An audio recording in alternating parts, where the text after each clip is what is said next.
3 كلمات بالعدد قالهم السيسي مختلفين تماما عن غيرهم.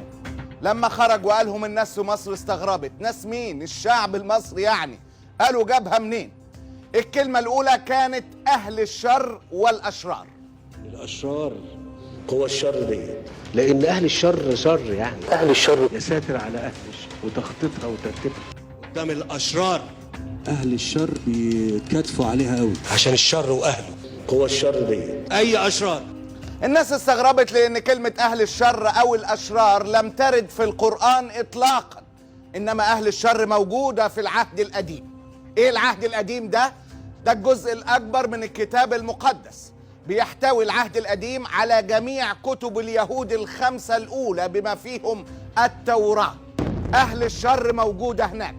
على سبيل المثال سفر أيوب الإصحاح 34 الآية 8: ويسير متحدا مع فاعل الإثم وذاهبا مع أهل الشر.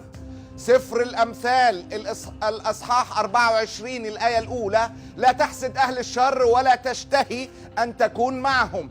سفر الخروج الأصحاح 9 الآية 27: فأرسل فرعون ودعا موسى وهارون وقال لهما: أخطأت هذه المرة، الرب هو البار وأنا وشعب الأشرار. سفر صمويل الأول الأصحاح 24 الآية 13: من الأشرار يخرج شر ولكن يدي لا تكون عليك. الكلمة الثانية اللي الناس استغربوها جدا: مخاطبة رب الكون بحضرتك. ظروفنا صعبة وحضرتك تساعدنا يا رب، حضرتك تساعدنا. حضرتك دي كمان ما جاتش في القرآن إطلاقا مطلقا، إنما حضرتك التي تأتي تستخدم بدلا من يا رب جت 7 مرات في كتاب العهد القديم. مثلا سفر صمويل الثاني الأصحاح 17 الآية 11: لذلك أشير بأن يجتمع إليك كل إسرائيل من دان إلى بئر سبع كالرمل الذي على البحر في الكثرة، وحضرتك سائر في الوسط.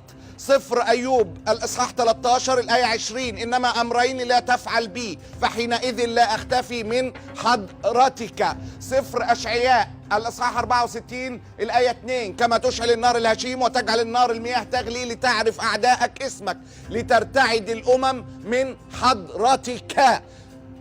على سبيل المثال يعني. الكلمة الثالثة بقى جت من يومين في مؤتمر الكيكي، أو الناس افتكروها لما جت في مؤتمر الكيكي لا مؤاخذة، مع إنه قالها قبل كده.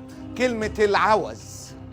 عوز الدولة يؤدي إلى مزيد من العوز. أمة ذات عوز. عارفين أمة العوز؟ مصيدة العوز، دايرة العوز. لما هاجي عايز أخرجكم من العوز.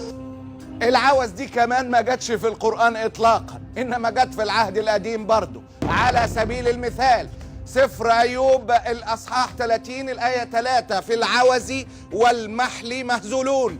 سفر يشوع بن سراخ الأصحاح 18 الآية 25: في وقت الشبع اذكر وقت الجوع وفي أيام الغنى اذكر الفقر والعوز. سفر الأمثال 21:5: أفكار المجتهد إنما هي للخصب وكل عجول إنما هو للعوز. يعني إيه؟ يعني قدام حضرتك تفسير من 2 ملهمش تالت، قولا واحدا.